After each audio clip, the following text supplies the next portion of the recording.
Alors, Boker Tov à toutes. On avait commencé donc l'étude du Télim 120 où David Ameller parle d'un phénomène qui est en fait assez marginal à l'époque de David. On avait expliqué que en fait, il y avait principalement deux formes d'antisémitisme. La première forme d'antisémitisme, eh bien, c'est ceux qui s'attaquent au niveau physique aux Juifs. D'accord? Donc, ce sont les menaces de pogrom, que Dieu préserve, menaces de génocide. C'est voilà, ce qu'on a pu vivre malheureusement le 7 octobre et ce qu'on a vécu à certains moments de notre histoire. Et dans notre calendrier juif, la victoire sur cette forme d'antisémitisme est symbolisée par la fête de Purim, puisque Achashverosh, c'est ce qu'il voulait, c'était tuer tous les juifs, du plus vieux au plus jeune, euh, hommes, femmes, enfants, personnes âgées, bébés, tout le monde compris, en un jour. D'accord? Donc ça, c'est la forme d'antisémitisme qui veut annihiler le juif physiquement. Il veut en fait le faire disparaître de la planète. On a une deuxième forme d'antisémitisme, c'est celle qui s'attaque à notre âme, qu'on va célébrer Bezrat Hashem dans 10 jours. C'est Hanouka, où eh bien, les Grecs, les Yévanim, avaient voulu en fait s'attaquer à l'âme juive. Ils disaient non, mais vous pouvez vivre dans votre terre, en Judée, il n'y a pas de problème, mais vous êtes sous notre souveraineté et vous devez en fait vous devez garder nos décrets à nous, vous devez garder notre loi, vous devez vous soumettre à notre loi, mais vous n'avez pas le droit, donc comme vous savez, on n'avait pas le droit de faire la Brit Mila, de garder le Shabbat et de célébrer Rosh Chodesh, entre autres. D'accord? On a vu qu'au 20e siècle, de manière assez incroyable, les Juifs d'Europe ont été en fait touchés par ces deux formes d'antisémitisme. L'Europe de l'Ouest avec les nazis, qui symbolisent en fait l'attaque physique du Ham Israël, et du côté ouest, du côté communiste, eh bien, c'est l'URSS qui a voulu, pendant 3 générations, annihiler toute soumission à la loi juive. D'accord? Je vous ai déjà dit que une Brit Mila, si quelqu'un faisait la circoncision à son enfant, le minimum de la condamnation, c'était 10 ans de travaux forcés en Sibérie. D'accord? Pour vous dire donc à quel point ça a été malheureusement un antisémitisme qui a laissé des traces, puisque 3 générations après, rares étaient encore ceux qui connaissaient et qui se liaient à un minimum, ne serait-ce qu'un minimum de Torah. D'accord? Heureusement qu'il y avait les Chabad, Baruch Hashem. C'est principalement eux qui ont fait un travail extraordinaire qu'on va fêter notamment 19 qui se lève. Donc, ça va être, je crois, Shabbat. Ça va être ce Shabbat, le Yud Tet qui se lève. C'est donc selon notre tradition, selon la tradition Chabad en tout cas, c'est l'anniversaire de la Chassidoute Chabad, puisque c'est à partir de ce moment-là que l'Admour Azaken a commencé à vraiment faire un travail de diffusion de la Torah. Et bon, l'Admour Azaken, c'est bien avant le communisme, bien évidemment, mais ça s'est poursuivi pendant toute la période du communisme, où en fait, quasiment les seuls qui étaient encore en train de propager les lois juives, le judaïsme, eh ben, c'était les Chabad, et bien sûr, c'était au risque et péril de leur vie. D'accord? Alors, il y a une troisième forme d'antisémitisme qui a toujours été assez marginale, mais qui aujourd'hui est la forme principale. On a dit donc il y a la forme physique, donc l'antisémitisme physique, l'antisémitisme spirituel, et il y a aussi l'antisémitisme qui s'attaque à notre image. D'accord? Alors, c'est incroyable de voir que David parle de ça parce que lui, David, il a vécu dans sa vie à lui, sa vie de 70 ans, il a vécu, si vous voulez, comme un microcosme de toute la vie du clan d'Israël. Et donc, lorsqu'il a été victime de calomnie, eh bien, il a, si vous voulez, entre guillemets, entreaperçu le fait qu'un jour, ça deviendrait l'arme ultime de l'antisémitisme. L'arme ultime de l'antisémite, dans une société civilisée où on ne tue plus les gens et on ne fait plus de coercition pour savoir qu'est-ce qu'ils doivent respecter, oui ou non, eh bien aujourd'hui, au XXIe siècle, l'arme ultime de l'antisémite, c'est quoi? C'est d'attaquer, de salir l'image d'Israël. D'accord? Et c'est sur ça donc on va s'intéresser. Alors il pose la question dans le verset numéro 3, il dit Maïten lecha ou Maïosif lach lachon remia. Il pose la question à l'antisémite. Il lui dit mais je comprends pas en fait. Tu parles mal de nous, mais je n'arrive pas à comprendre qu'est-ce que tu gagnes de ça. Maïten lecha, qu'est-ce que tu gagnes de ça? Ou Maïosif lecha, qu'est-ce que ça t'ajoute dans ta vie? À la limite, les terroristes, les ennemis d'Israël, on comprend qu'ils mentent. Je ne suis pas d'accord avec ça, évidemment, mais c'est le principe de la propagande. La propagande, c'est que tu prends des choses fausses et tu essayes de diffuser au maximum. D'accord? Mais l'antisémite qui est en France, à Paris, à New York, en Italie, qui est assis tranquillement dans son fauteuil et qui commence à lâcher des paroles calomnieuses sur Israël. En fait, il gagne quoi à ça? On n'arrive pas à comprendre. C'est ça ce qui lui pose la question à David Amir. Qu'est-ce que tu gagnes en fait? Alors sachez que nos Chachamim nous enseignent depuis 2000 ans. Il y a un grand principe qui est le suivant. C'est Esav, Soné et Yaakov. Ça correspond au parachiote qu'on est en train de vivre en ce moment. Donc, Esav, c'est le père fondateur de l'Occident. Yaakov, nous on est les Bnei Israël, donc c'est si vous voulez, le père fondateur du judaïsme. Eh bien, Esav, le monde occidental, a une haine profonde, ancrée pour les Juifs. D'accord? Ça fait partie, si vous voulez, et c'est écrit comme ça, Ze halacha. C'est écrit, c'est halacha. Ça veut dire que ça fait partie de la marche du monde, que inconsciemment, il y a un antagonisme vis-à-vis du peuple juif. D'accord? Alors, qu'est-ce que ça va faire? Ça va donner toute forme de ce qu'on avait dit la semaine dernière, une forme de désinformation. Vous vous rappelez, la semaine dernière, on avait dit par rapport au verset numéro 2 qu'il y avait ceux qui mentent ouvertement, mais eux, on peut montrer que c'est faux. Vous vous souvenez ou pas? Puis il y a ceux qui jouent sur les lignes, qui omettent certaines vérités, mais qui en grossissent d'autres, qui vont sélectionner certains témoignages, qui vont avoir une terminologie comme les colons, les trucs comme ça, pour en fait, si vous voulez, de manière pernicieuse, de manière inconsciente, faire passer certains messages nocifs, bien évidemment, pour l'image d'Israël. Alors, c'est très intéressant. C'est hyper intéressant parce qu'en fait, ça va donner, notamment dans les médias, des comportements qui sont illogiques. Illogiques. On l'a vécu il y a à peu près un mois et demi. Vous savez, quand il y a le missile qui a été envoyé par Gaza et qu'il y a eu le vent qui a tourné et hop, qui est retombé sur l'hôpital. 5 minutes après, c'est pas que c'était dans tous les réseaux sociaux, d'accord? C'est que c'était dans les journaux, à la une. Et que le New York Times, par exemple, qui est le quotidien le plus vendu au monde, le plus lu au monde, n'a même pas pris la peine de vérifier la validité de l'information. En 2 minutes, ça faisait déjà les grands titres du New York Times en première ligne. C'était en première page, excusez-moi. Et après, quand ils se sont rendus compte, vous savez combien de fois ils ont démenti leur article? 3 fois.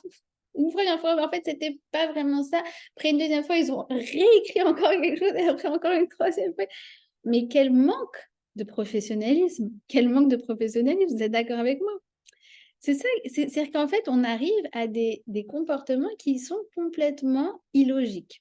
Et alors, attendez, je vous fais juste la bourde de la semaine parce que je l'ai trouvée exceptionnelle tout à l'heure, c'est que je vous l'envoie. C'est donc une journaliste britannique qui intervient un diplomate israélien. Écoutez, qu'est-ce qu'elle va lui dire? Pour vous dire à quel point, à un moment, les gens, ils sont tellement biaisés qu'ils perdent tout sens de leur logique, de manière ouverte.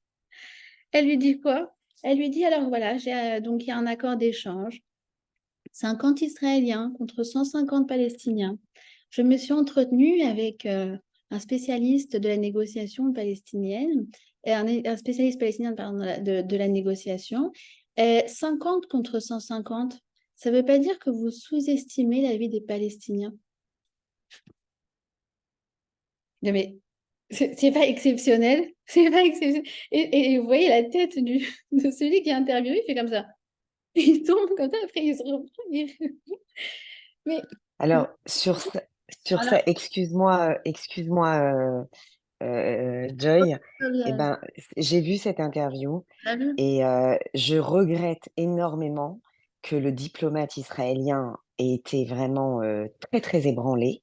Et en fait, il s'est justifié, alors qu'en fait, il aurait juste Oui, dit, bah, écoutez, c'est pas nous qui sous-estimons la vie des Palestiniens, c'est c'est le eux-mêmes. Hamas, parce que c'est le Hamas qui nous impose cette truc. Donc, a priori, pour eux, la vie d'un Palestinien vaut moins que la vie d'un Israélien. Et ça, vraiment, je me suis dit, mais pourquoi il lui répond pas ça, quoi? Je comprends pas. Je Ouais, ouais, comprends mais pas. tu sais, c'est le Voilà. principe, Yael. C'est comme Ouais, Yochanan Ben Zakkai, on lui a demandé qu'est-ce que le général, euh, euh, il lui a demandé qu'est-ce que tu veux. Alors, Yochanan Ben Zakkai, il s'est trompé. Il a dit, il n'a pas demandé Yerushalayim, il a demandé Yavne. Et c'est vrai que s'il avait demandé Yerushalayim, peut-être qu'il y aurait eu une chance. En tout cas, de là, nos sages nous disent que parfois, dans un moment justement d'échange avec un tiers parti ou avec l'ennemi, on perd nos moyens et en fait, c'est Hachem qui nous met c'est vrai, dans la c'est bouche. vrai, Donc, on aurait c'est aimé être vrai. à cette place et avoir plus de répartie. Ouais, Voilà. ouais. En tout cas, les Israéliens, c'est intéressant que ça leur donne bien l'occasion de rire. Parce qu'ils font Mm. des parodies de CNN, de machin. Je ne sais pas si vous connaissez Eretz Nederet. Enfin, ils se moquent bien des journalistes parce qu'en fait, du coup, ça les ridiculise. D'accord? Alors, j'aimerais quand même qu'on aille un petit peu plus loin que de juste dire, bon, bah voilà, ils ont des comportements illogiques et c'est ridicule et voilà. J'aimerais juste approfondir parce qu'en fait, ça fait partie d'un mécanisme de psychique humain qui est très intéressant et qui doit être reconnu. C'est ce qu'on appelle la dissonance cognitive. C'est quoi la dissonance cognitive? C'est que, en fait, quand on a une inclinaison vers une certaine idée, c'est comme ça qu'on ressent les choses. D'accord? C'est comme ça qu'on les ressent. Alors, qu'est-ce qui se passe? C'est que face aux faits, face à certaines informations, on va avoir tendance à choisir des informations qui nous arrangent et à omettre d'autres pour que ça rentre dans la conclusion vers laquelle qu'on avait déjà en tête. D'accord? Ce que nos sages appellent, donc, c'est pirater, si vous voulez, notre pensée, pour que notre pensée se soumette à la conclusion qu'on avait déjà en avance. D'accord? C'est pour ça que je vous ai dit que cette notion de Esav Sonet Yaakov, c'est très intéressant parce que c'est la seule explication qui fait que, je ne sais pas, 80% du monde occidental va toujours tirer des conclusions dans un sens et jamais dans un autre. C'est hyper intéressant. D'accord? C'est cette dissonance cognitive. C'est qu'en fait, en fait, je sais déjà ce que je pense, je sais déjà ce que je vais dire. Et donc, je vais m'arranger pour sélectionner certaines choses. Et quand je vais voir quelque chose qui ne va pas avec ce que je ressens, en fait, je vais juste faire comme si ça n'existait pas. D'accord? Donc, je pirate mon système de pensée. C'est pour ça qu'on arrive à des gens qui ont des raisonnements qui sont complètement illogiques. D'accord? Il y a un deuxième phénomène à ça qui est aussi très important à connaître, c'est le conformisme. D'accord? C'est le prêt-à-penser. Bah, si tout le monde le dit, c'est que ça doit être vrai. D'accord? Vous connaissez sûrement peut-être l'expérience de H. H, c'est ce qu'il a fait. Donc, il a enfermé une personne avec un groupe de 9 autres personnes. Et en fait, il leur montrait 3 bâtons. D'accord? Un petit, un moyen, un grand. À chaque fois, ça a changé. D'accord? Une fois dans un sens, une fois dans un autre. Alors, au début, les 3 premières fois, donc, il demande à tout le groupe et puis il demande quel est le plus grand bâton. Alors, tout le groupe, en fait, est de connivence avec celui qui organise l'expérience. celui qui n'est pas dans celui qui en fait, il y a un cobaye, si vous voulez. Et donc, les 9 autres, ils répondent, ah, le grand bâton, c'est le grand bâton, d'accord? Ils le montrent comme ça. Ah, bah super, tout le monde est d'accord, très bien. Ils font ça une deuxième fois, une troisième fois. OK, ils font ça 3 fois. Ensuite, arrive à la quatrième fois, ils demandent où est le plus grand bâton. Et là, ils montrent tous le moyen. Et l'autre, il est un peu ébranlé comme ça. Et il ne sait pas trop quoi dire. Il dit, ah bah oui, oui, c'est ça, ça c'est le plus grand bâton.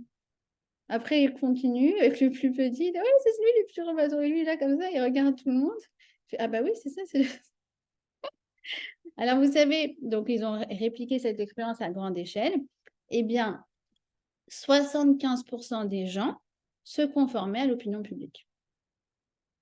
Quand bien même, visiblement, ce n'était pas du tout logique.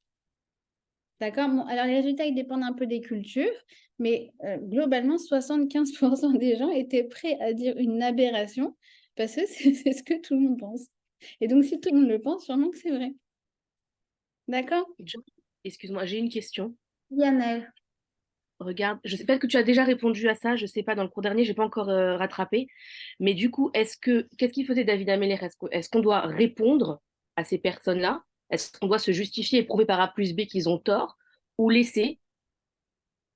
Alors, Parce que là, c'est devenu, il y en a qui en font un métier, qui en fait, justifient. écoute, la question c'est est-ce qu'on s'implique dans l'asbara ou non? Ce qu'on appelle l'asbara, comment on appelle ça en français, la asbara? Euh, ouais, les explications, La guerre médiatique. voilà, c'est ça. La guerre En médiatique. fait, il faut comprendre que justement, il y a ce phénomène de dissonance cognitive. Donc, en fait, il y a certaines personnes, je ne dis pas à tout le monde, peut-être que justement ce chiffre de 75%, 25%, il est intéressant. Peut-être. Et peut-être qu'à 75% des gens, tu pourras leur montrer du matin jusqu'au soir par A plus B que Tsahal est l'armée la plus morale au monde, qu'ils ne vont pas tirer les conclusions qu'il faut tirer. Peut-être. Il dit, en fait, dans le verset numéro 2, on avait dit, il y a ceux qui mentent ouvertement, d'accord? Donc, évidemment, et ça, c'est ce que fait Dover Tsahal, et ils font un travail excellent, rien à voir avec 2009 et 2014, vraiment, je les salue, ils sont incroyables. Et on voit que eux, ils prennent vraiment, ils investissent dans le fait d'expliquer, il y a ça, il y a ça, il y a ça. Ils sont hyper factuels et c'est vraiment hyper intéressant. Moi, je trouve vraiment qu'ils font un travail remarquable. Mais après, pour tout ce qui est désinformation, si tu me demandes mon avis à moi, je pense que la plupart du temps, c'est pataugé dans la boue. De toute façon, tu peux monter et descendre. Et voilà, ça va pas changer grand-chose. La conclusion, elle est déjà tirée. C'est la distance cognitive. C'est que je sais les choses. Il n'a jamais répondu. Pardon? Je vous entends pas, Dodi? Ça a coupé. Je vous entends plus. Moi, vous poserez la question quand vous aurez la connexion. D'accord? Bon, et entre-temps, évidemment, le mal est fait. Puisqu'entre-temps, c'est ce que les gens retiennent. D'accord? Je vous rappelle encore de l'histoire, j'étais au lycée, Charles Anderlin, vous vous rappelez? C'était une horreur avec je ne sais plus comment il s'appelait là, et c'était des images qui montraient, je sais pas, pendant 10 jours, tous les matins, on avait le droit à ça sur France 2, même sur les autres chaînes. Et je me rappelle, moi, j'avais très, très peur d'aller au lycée à ce moment-là. Je me faisais agresser verbalement. Et en fait, après, ça a été démontré, ça a été démenti. Il y a, comment ça s'appelle, la Klarsfeld, non, qui c'est qui a fait, bon, je sais plus qui c'est qui a vraiment fait un travail remarquable aussi. Mais au final, tu peux montrer par A plus B, qu'est-ce que les gens ils ont retenu? Que les soldats israéliens tuent des pauvres enfants palestiniens. C'est ça qu'ils ont retenu. D'accord? Donc, bon, voilà. Si vous me posez la question, est-ce qu'il faut s'investir? Je, je pense que c'est beaucoup d'énergie pour des résultats qui ne sont pas très, très sûrs. Parce que conclusion, et ça, sonnet Yaakov. D'accord? Alors, on va essayer d'avancer. Ritse Gibor. Ritse Gibor, Shinunim, Im Gachale Retanim. Alors, ça, c'est intéressant. Il dit donc, c'est celui qui dit du Lachonara, celui qui dit comment on dit, de la médisance, eh bien, il est pareil à un guerrier qui envoie des flèches. Alors en fait, c'est quoi l'archer qui tire? Bah, par définition, lui, il peut atteindre son ennemi, mais lui ne peut pas être atteint. D'accord? Donc c'est pareil, en fait, celui qui est sur son plateau de télé et qui commence en fait à dire des paroles qui sont très, très, très, très préjudiciables pour Israël, bah, en fait, lui, il ne peut pas être atteint, quoi. Il envoie, si vous voulez, il envoie ses flèches, mais lui, finalement, entre guillemets, il est inatteignable. D'accord? Et il compare ça aussi, il le compare, cette personne-là, à un arbre qui s'appelle rotem en hébreu. Alors en français, apparemment, c'est un genêt. Je ne sais pas si vous connaissez cet arbuste qui s'appelle genêt. Donc je l'ai regardé, j'ai été voir, c'est un très joli arbuste. Il a l'air très mignon, il a l'air totalement inoffensif. Et bien cet arbuste qui a l'air tellement inoffensif, eh bien il a des branches qui piquent et on ne les voit pas du tout. C'est pas comme la rose ou le cactus où on voit les pics et donc on peut s'en méfier. Cet arbuste-là, le genêt, le rotem, eh bien, il a l'air très joli comme ça. Et finalement, eh bien, il est très, très dangereux. D'accord? Donc, c'est pareil. C'est celui qui fait, qui profère de telles paroles. Il est là avec son grand sourire. En général, il est bien maquillé à la télé. Il fait bonne impression. Et en fait, il envoie des pics, des flèches, des horreurs. D'accord? Alors, quelqu'un a une question? Non, ok. Alors, Et moi, je peux savoir si une question peut-être, parce que j'ai un petit peu déjà commencé, et je sais pas, vous étiez au 120, mais je on est n'ai toujours dans pas le 120. Oui, ouais. 120, d'accord. Alors, je continue. Ça, c'est hyper intéressant aussi. Oyali kigarti mesher et shachanti im ohale kedar. Alors, il dit, quel malheur pour moi d'avoir habité à Mesher et d'avoir demeuré près des tentes de Kedar. Alors, à quoi il fait allusion, David? Alors là, nos sages nous disent que dans ce verset en particulier, il a vraiment entreaperçu l'histoire du peuple juif pour les 3000 prochaines années. Il dit que, en fait, dans notre histoire, on va avoir deux types de tsarot, deux types de souffrances. La première, c'est quoi? C'est celles qui sont liées à Mécher. Alors, c'est quoi Mécher? Disent nos sages, ce sont nos ennemis qui n'ont pas fait la Brit Mila. D'accord? Donc, ça correspond à l'Occident. D'ailleurs, entre parenthèses, imaginez-vous à l'époque, Rabbi Yonatan ben Uziel, d'accord? Donc, ça correspond, Rabbi Yonatan ben Uziel, c'est 2e siècle peut-être. À l'époque, déjà, il a dit que ces personnes-là, c'est Moscou. C'est la Russie. Déjà à l'époque. Et Kedar, c'est quoi? C'est ceux qui ont fait la Brit Mila et ça correspond au Ishmaélim. Alors,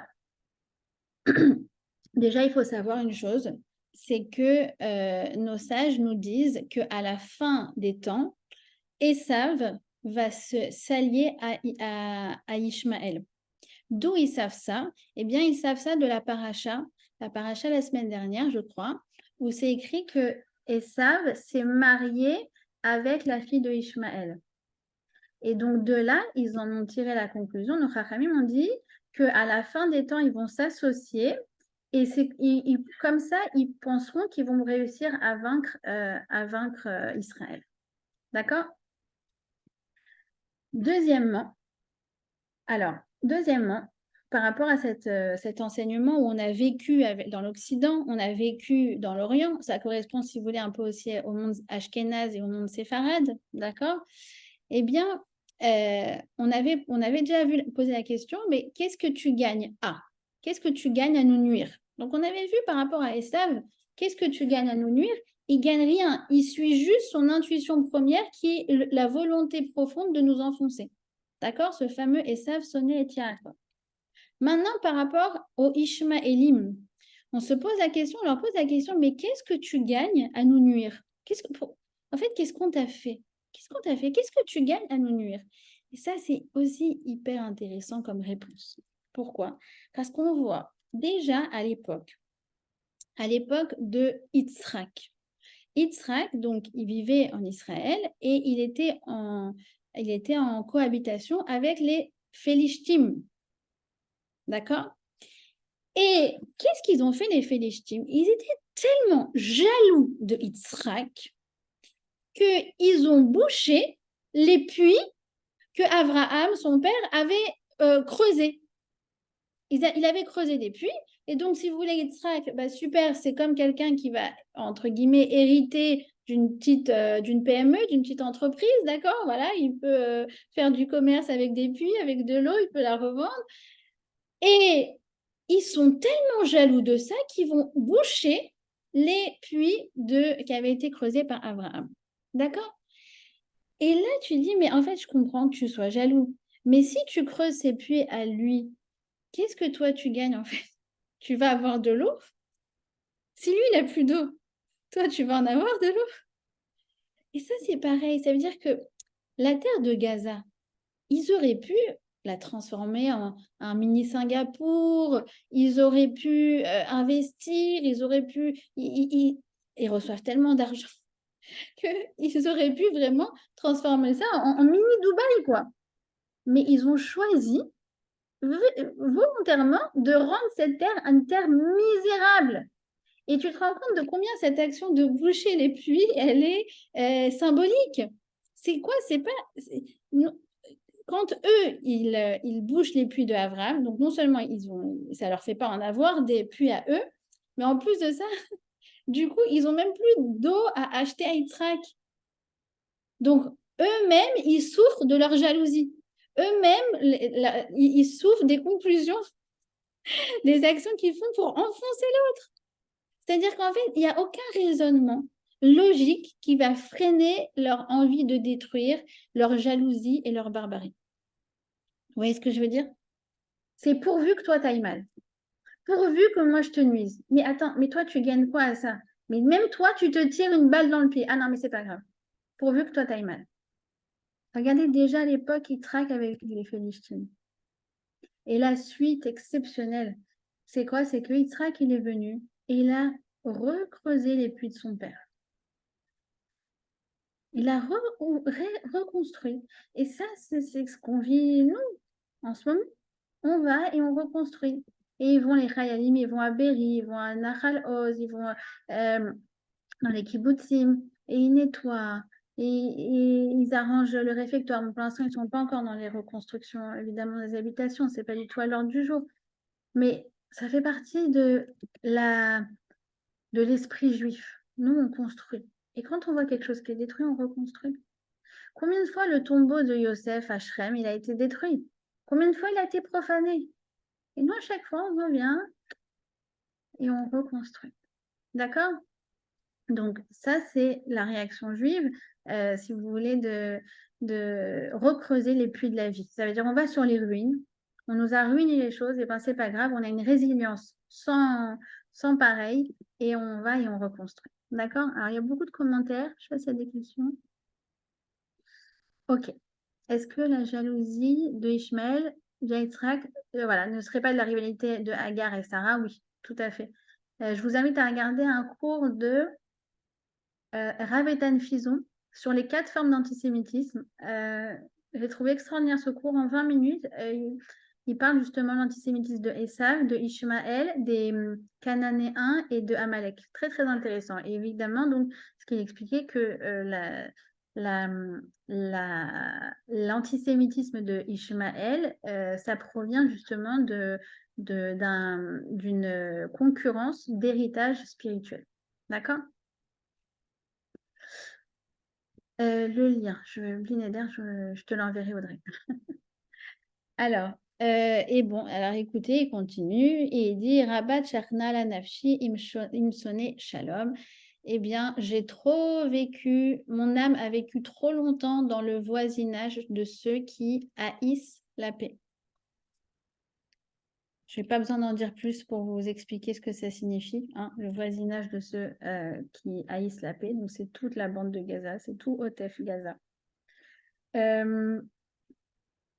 Et il dit comme ça, il dit Ani Shalom vechidaber ema la milchama. Moi, je suis paix, je proclame la paix mais eux ne méditent que la guerre. Je pense que j'ai même pas besoin de commenter ces versets. D'accord? Il dit juste une chose importante, et ça, je pense que c'est peut-être toute la clé du raisonnement. Il dit que, en fait, comment dire, l'état, le shalom qu'il y a entre nous, eh bien, ça va influencer sur le shalom qu'on va avoir avec les nations. Et les conflits qu'on a entre nous, eh bien, ça va embraser la situation avec les nations. D'accord? C'est-à-dire que la base de tout, c'est le shalom dans le Ham Israël. Ose shalom imroma ou yase shalom aleinu. Si nous, on est capable de faire la paix entre nous, alors on aura la paix avec les autres. D'accord? Et ça, c'est sûr. Ça, c'est sûr que quand on est unis, personne ne peut nous faire du mal. Et même pas les médias. Même pas les médias. D'accord? C'est-à-dire qu'il y a un lien de cause à effet. Et je vais l'expliquer après j'aimerais bien passer au 121 parce que j'aimerais vraiment le finir aujourd'hui. Mais vous allez voir que en fait, ça s'enchaîne très très bien parce qu'il y a vraiment un lien de causalité entre notre comportement qu'on a entre nous, les uns avec les autres, et ce que ça va générer dans le comportement avec les autres nations. Plus nous, on est unis, et plus en fait on devient invincible. D'accord? Vous voyez, c'est comme ça aussi à l'histoire de Purim. L'histoire de Purim. Quand est-ce que Haman va voir Achashverosh, quand est-ce qu'il pense que c'est le moment propice pour attaquer les Juifs? Eh bien, quand il lui dit Yeshno am mefuzar o meforad, ben Naamim, c'est quoi? C'est que en fait, la force du Ham Israël, c'est quand il est echad, quand il est uni. Et là, en ce moment, comme ils sont désunis, alors c'est le moment d'attaquer. Ça recommence. D'accord? Alors, qu'est-ce que nous, on a fait? Qu'est-ce qu'elle a dit, Esther? L'air knos et hayehudim. Va rassembler les Juifs. C'était la première étape préalable de rassembler les Juifs.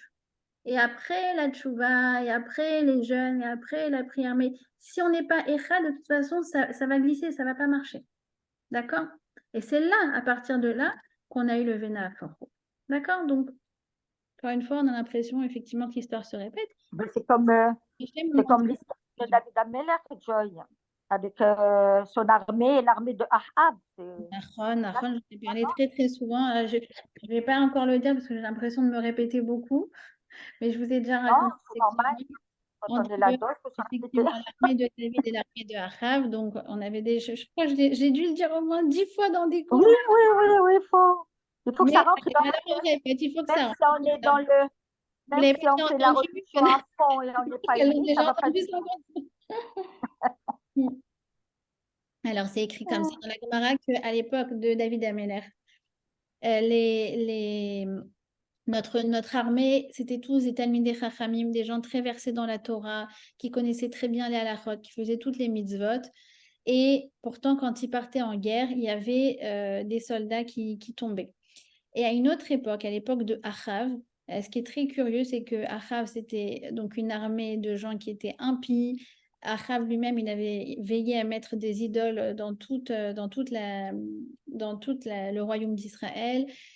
Et c'était donc des gens qui étaient très, très, très, très, très loin de la Torah. Et en fait, il y a eu des miracles. À chaque fois, eh bien, ils revenaient victorieux et sans aucune victime. Et nos sages nous disent que à l'époque de David, donc ils avaient beau être dans la Torah et les mitzvot, il y avait beaucoup de marloquettes et beaucoup de lashon hara, beaucoup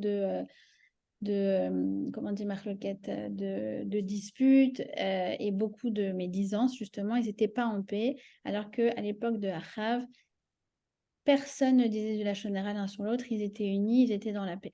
D'accord? Il y a bien d'autres sources par rapport à ça, que l'Omatza Kadosh Baruch Hu Keli Marzik Bracha et la Hashalom.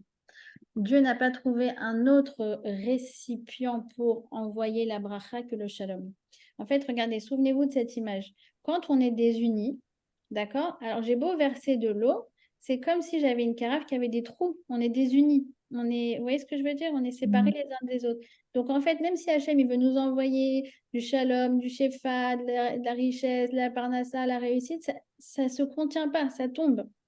Quand on est unis, d'accord, comme les 5 doigts de la main, et on est comme ça, on est unis, alors là, vous voyez, c'est un réceptacle pour la bracha. D'accord? Vous vous souvenez de cette image? Voilà. Alors, ensuite, le 121. Donc, on va passer, donc on a terminé le 120, on va passer au 121 et en fait, ils s'enchaînent naturellement l'un l'autre. Bon, je vous ai déjà dit que c'était une série de 15 Tehillim, de Shir HaMa'alot, d'accord? Alors, vous le connaissez, certaines le connaissent bien évidemment par cœur, Shir HaMa'alot, et Saïnaï, Elarim, Me'ain Yavo Ezri, Ezri Me'im Hashem. Alors, c'est un Tehillim très spécial.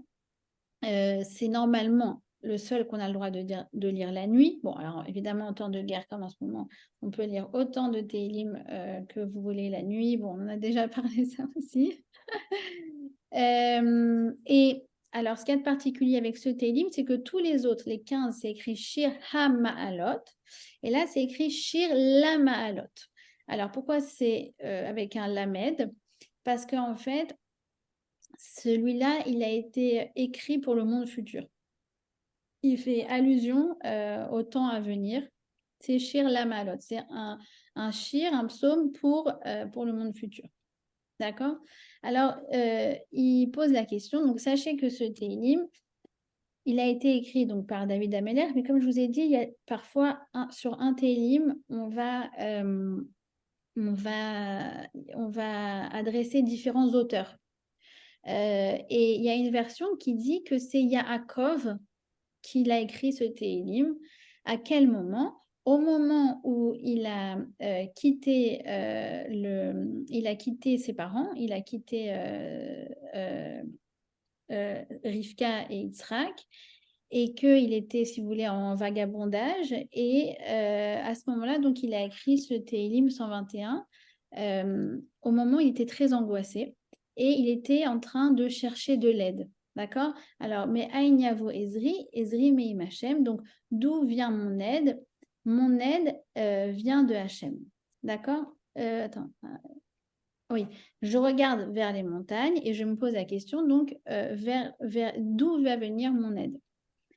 Alors, c'est quoi regarder vers les montagnes? C'est qu'en fait, Yaakov, à ce moment-là, ou David Ameller, il se retrouve dans une situation où, vous voyez, on cherche à l'horizon et on voit rien. C'est comme si on est dans le désert comme ça et on a très très soif. On se dit que si on ne va pas boire, on va mourir. Et on cherche à l'horizon et on ne voit pas, on ne voit rien. Il dit, mais Aïn Yavo Ezri, d'où va venir mon aide? Alors, vous remarquerez que mais Aïn Yavo, c'est aussi mais Aïn. Il n'y a pas. Je regarde, je cherche partout et je ne vois pas de délivrance possible. Je vois personne pour m'aider. Et alors là, je dis quoi? Ah, mais Aïn Yavo Ezri, Ezri Me'im Hashem.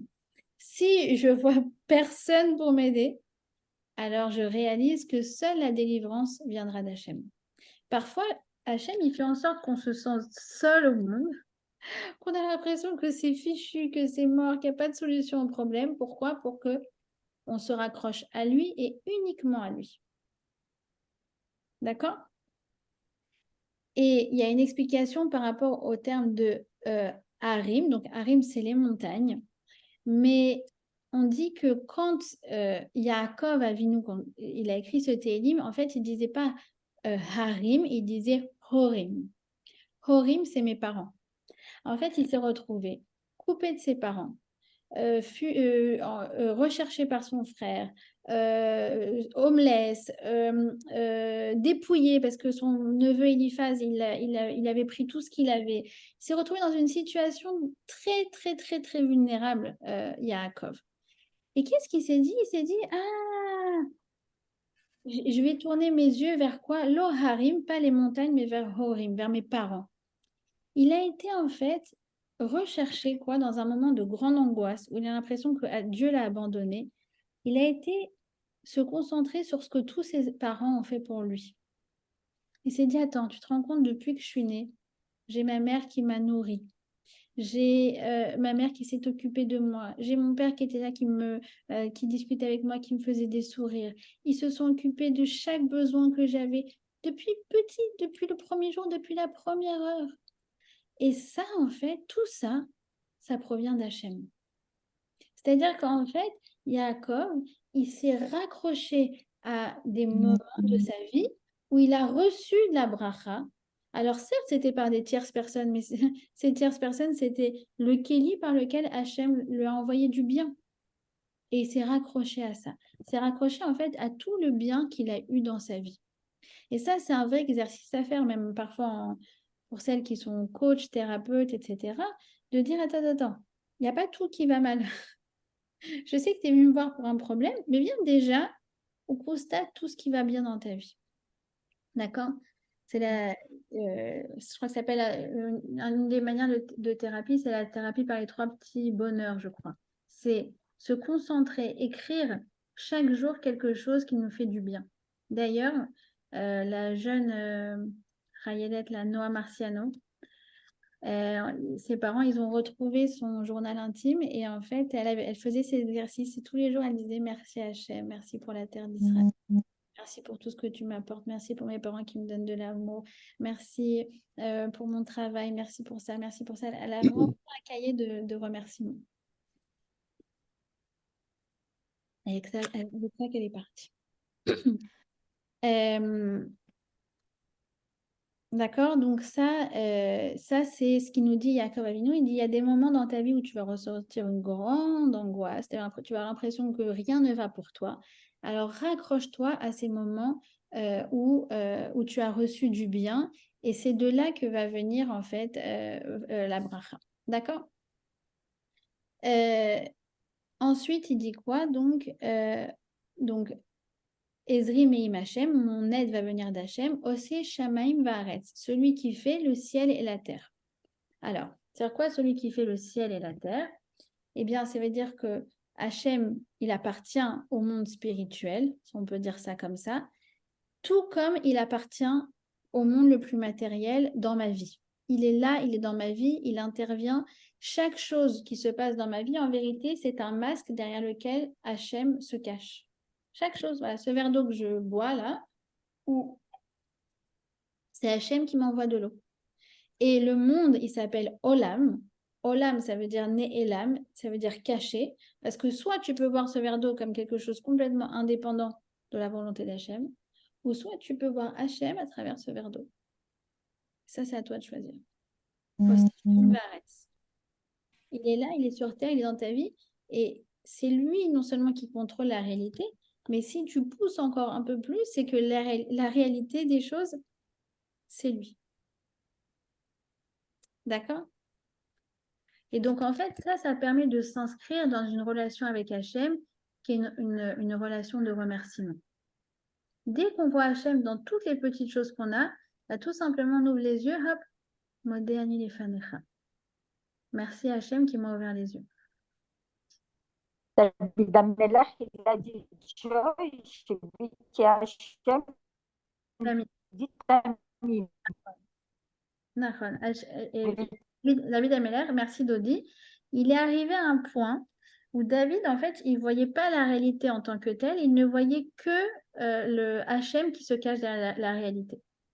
On dit que David Ameller, il est arrivé à un stade où il a enlevé son Yetzer Hara. C'est vrai qu'il a enlevé son Yetzer Hara, c'est qu'en fait, il n'avait plus l'attente, on va dire, le réflexe de penser que les choses, elles se passaient parce qu'elles se passent. Il y a des relations de cause à effet dans la vie. Et voilà, s'il y a eu ça, ça, ça et ça, si le soleil, il se lève le matin, Osé Shamaim Varetz, si les étoiles, elles sortent, si la lune, elle arrive, s'il y a le soleil, c'est parce que c'est naturel et c'est comme ça. Non, c'est parce qu'en fait, c'est Hachem qui a fait lever le soleil pour moi.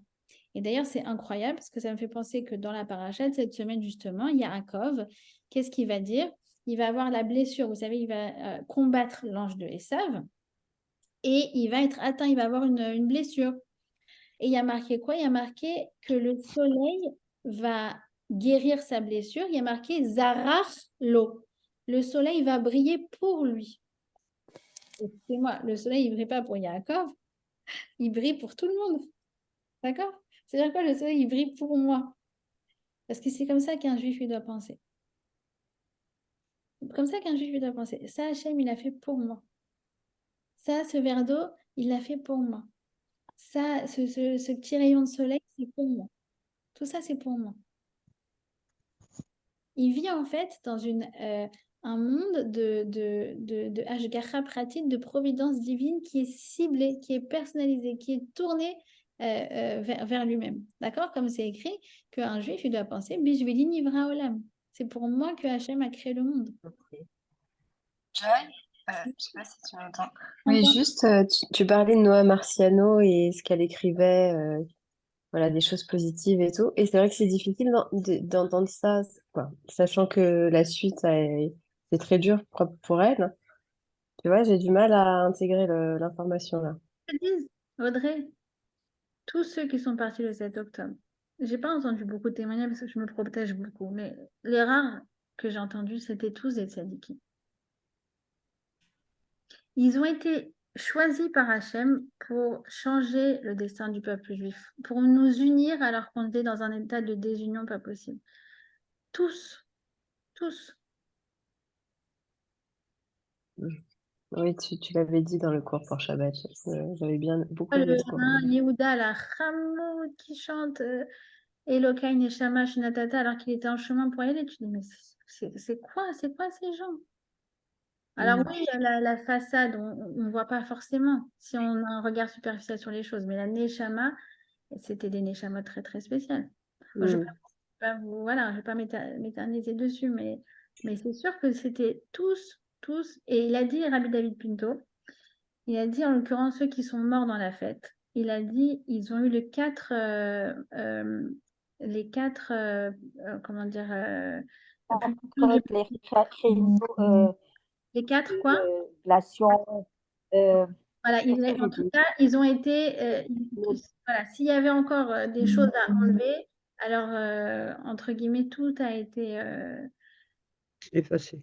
effacé. Exactement. Ils sont partis. Bon, après, je ne vais pas vous faire voilà. Aujourd'hui, là où ils sont, c'est un niveau où les plus grandes sadikim ne peuvent pas arriver. Oui. Ouais. Joy, sur ce sujet, je me permets de dire quelque chose. J'avais lu beaucoup de choses sur, tu sais, les rescapés de la Shoah, et notamment sur, entre guillemets, leur psychologie. Je ne connais pas le terme technique exact. Et voilà, et ils avaient démontré, enfin, ils avaient fait des études, il y a eu tout un tas d'études qui ont été faites jusque dans les années 55, 60. Et en fait, ceux qui ont le mieux résisté mentalement et du coup physiquement, ce sont ceux qui sont accrochés à des idées positives. Et notamment, il y en avait beaucoup qui pensaient à la table de Shabbat, aux bisous que leur faisait leur maman quand ils étaient petits, alors qu'ils étaient bien sûr déjà des adultes. Et ils sont accrochés à ça, et ce sont ceux qui ont le mieux résisté dans les camps. Voilà. C'est très, très, très, très intéressant. Et ben, c'est aussi ce qu'il a beaucoup démontré, Viktor Frankl. Mais Viktor Frankl, alors c'est intéressant, ça rejoint en fait ce que vous dites, mais lui, il disait que ceux qui ont résisté, c'est ceux qui se raccrochaient à des pensées futures. Lui, il disait en l'occurrence, moi, alors lui, il est arrivé, tout son manuscrit, ça veut dire le travail de toute une vie, il a été réduit en cendres par les nazis. Il a fait 4 camps de concentration, il a fait le ghetto de Varsovie, enfin, bref, il a passé des choses indicibles, mais chaque jour, il s'imaginait devant une foule de 1000 personnes qui sont venues l'écouter pour qu'il partage ses idées. Et un jour qu'il a fait justement une intervention au Madison Square Garden devant des milliers de personnes, il a dit, sachez que c'est cette image qui m'a tenue pendant toutes ces années noires. Donc voilà, c'est effectivement, mais Aïn Yavo Ezri, c'est ça. C'est qu'on peut avoir tendance évidemment à penser noir, à avoir des pensées noires dans des moments comme ça de détresse. Bien évidemment, c'est normal, c'est humain. Mais Yaakov, Avinu, David Améler nous dit, raccroche-toi à des pensées qui te font du bien. Alors ça peut être, comme vous avez dit, des pensées qui appartiennent au passé, des souvenirs, des odeurs, des scènes qui nous font du bien et ça peut être effectivement aussi par rapport à l'avenir de imaginer, se scénariser déjà des choses positives qui vont nous arriver. Donc, voyez, en fait, c'est très moderne, quoi. Déjà, il y a 3000 ans, c'était de la thérapie en quelques versets. Ils nous faisaient 3 mois de thérapie. Voilà. Alors, Ineloyan. Aliten amot raglechan yanum shomerecha. Donc, il va reprendre ce terme de Yanoum. C'est quoi Yanoum? Yanoum, c'est, comment dire en français? C'est Sommeiller. sommeiller. Voilà, c'est ça exactement. C'est s'endormir. Voilà, on essaye d'être réveillé, mais on flanche, on s'endort. Alors, il est comme ça. Iné loyanou velo elshan, shomer Israël. Hachem, la nuit, dans les moments, il ne s'endort pas. Il ne s'endort pas, c'est-à-dire que il nous garde. Et regardez, je suis encore un chidouche, enfin encore un chidouche. Ça me fait penser à quelque chose d'assez incroyable que dit, je crois que c'est le Baal Shem Tov qui dit ça, il dit à propos du Ham Israël au moment de Purim, comment il dit, comment il formule, il y a un peuple dissocié, Yeshno Am Mefuzar ou Meforad. Yeshno, il y a, mais si vous regardez, qu'est-ce que c'est aussi? Il y a chaîne. Puisqu'ils sont dissociés, alors leur Dieu, il dort. Ah, voilà.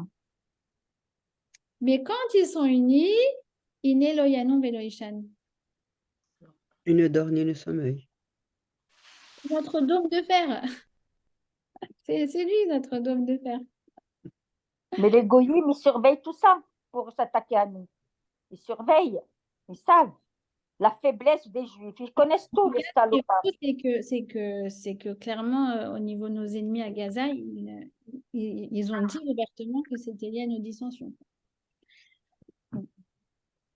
Yeshno Ouais. Am, Mefuzar ou Meforad. Non, c'est incroyable. Vraiment, c'est incroyable. Je m'émerveille avec vous. Iné Loyanou Veloishan. Si on est unis, alors il dort pas. Mais si on n'est pas unis, alors on est Yeshno, et alors il dort. Yeshno, ok, alors ensuite, il dit un passouk aussi, un verset qui est très connu. Hachem Shomerecha, Hachem Tzilcha, Alia Deminecha. Hachem, c'est ton ombre. C'est-à-dire quoi que c'est ton ombre? Connaissez lui qui tire plus vite que son ombre. Si je lève la main, mon ombre, elle lève la main en même temps. D'accord? Eh bien, Hachem, il agit mida keneged mida. En fonction de nos actes, Hachem, il va agir. D'accord? Donc ça, c'est vrai, mais dans tout, par exemple, dans le domaine de la bracha, de la parnassa, plus nous, on va ouvrir la main, plus Hachem, il va ouvrir la main avec nous. Plus nous, on va fermer les yeux sur certaines choses, passer outre. Ah, d'accord, ma belle-sœur, elle m'a dit ça, truc, mais c'est pas grave. Allez, hop, on fait comme si on n'a pas entendu, on passe à autre chose. Hop, Hachem, c'est pareil. Toi, t'as vu, t'as dit quelque chose que tu n'aurais pas dû dire. Hachem, il ferme les yeux, il n'entend pas. Mida, Kenegan, Mida. Tu juges positivement. Il y a quelqu'un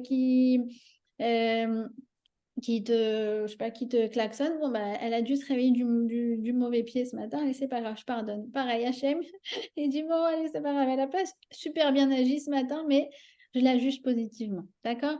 C'est un grand clal, c'est que Hachem, il est comme notre ombre, d'accord? Je bouge, il bouge de la même façon qu'on agit avec les autres, alors Hachem agit avec nous. Alors, j'aimerais juste partager un tout petit enseignement de la Gemara Brachot, Masechet Brachot, que j'adore cet enseignement. Je l'aime trop.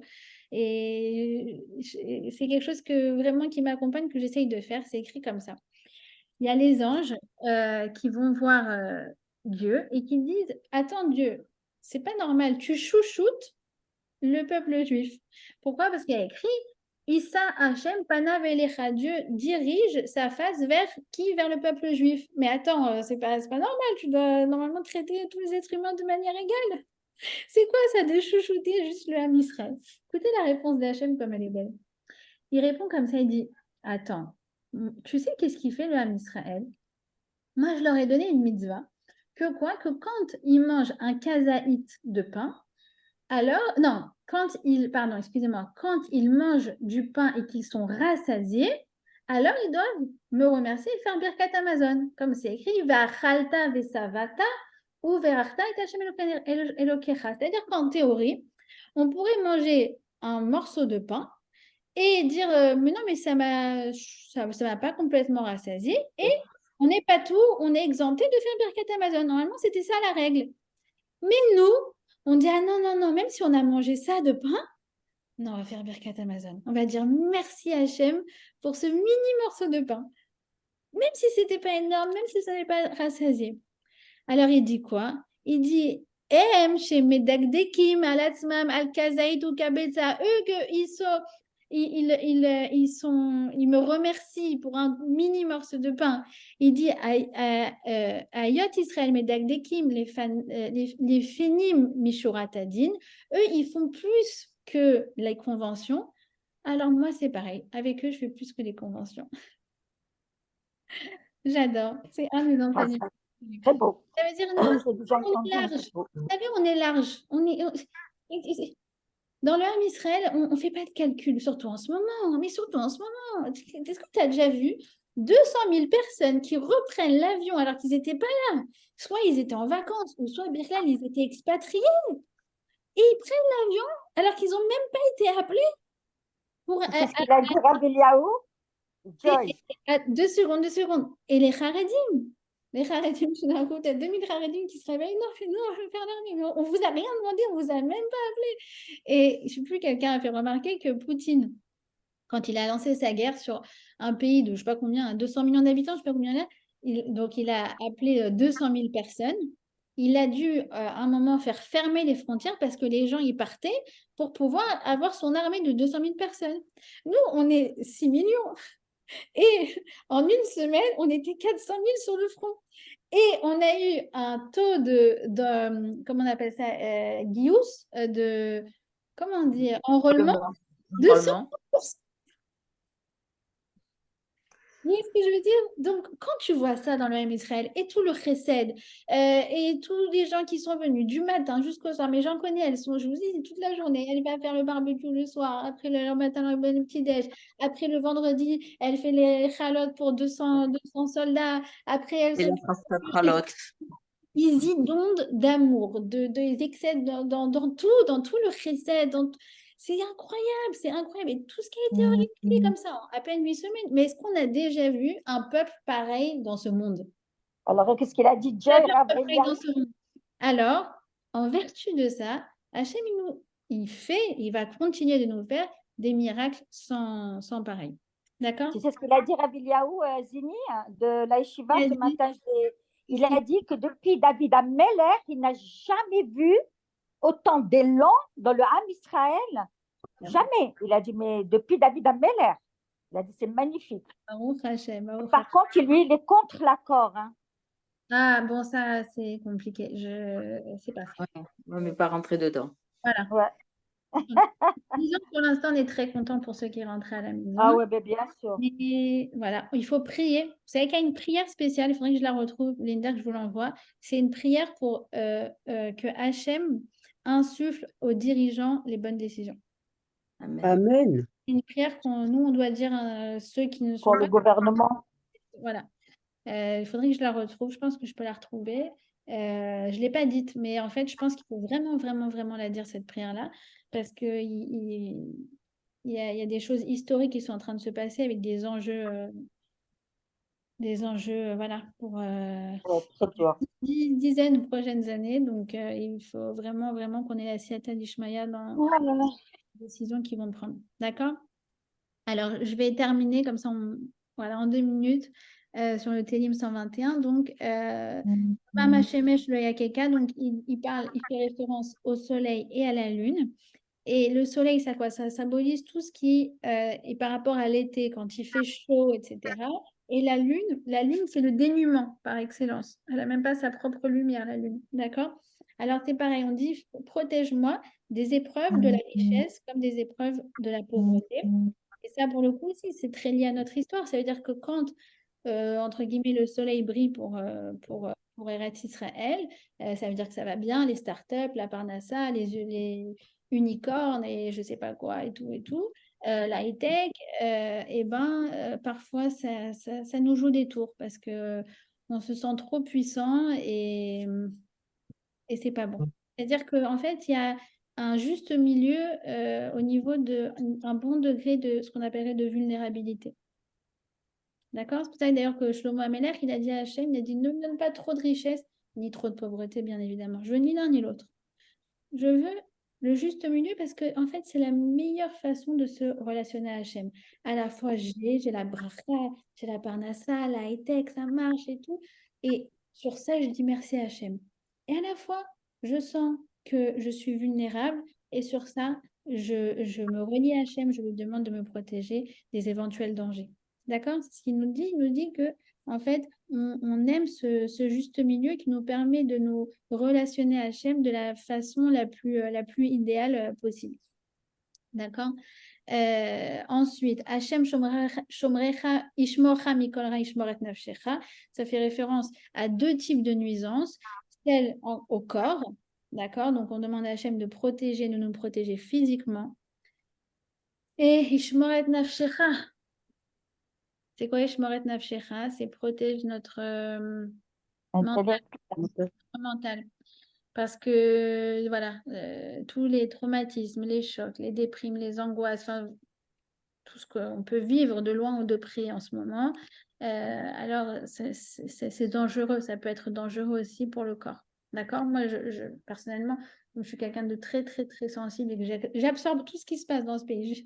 J'ai dit à mon mari, j'ai l'impression d'être une mini carte d'Israël qui est secouée dans tous les sens. Depuis 2 mois, j'en peux plus. Je me lève, j'ai mal au dos, après j'ai mal au ventre, après j'ai mal au bras, après j'ai mal à la tête. Alors, voilà, il faut faire attention, il faut demander vraiment à Hachem de nous protéger aussi dans la tête Amen. et protège nos allées et venues depuis maintenant et pour toute l'éternité. Bezrat Hachem. Amen. Amen, amen, amen. Akadosh Baruch. Amen.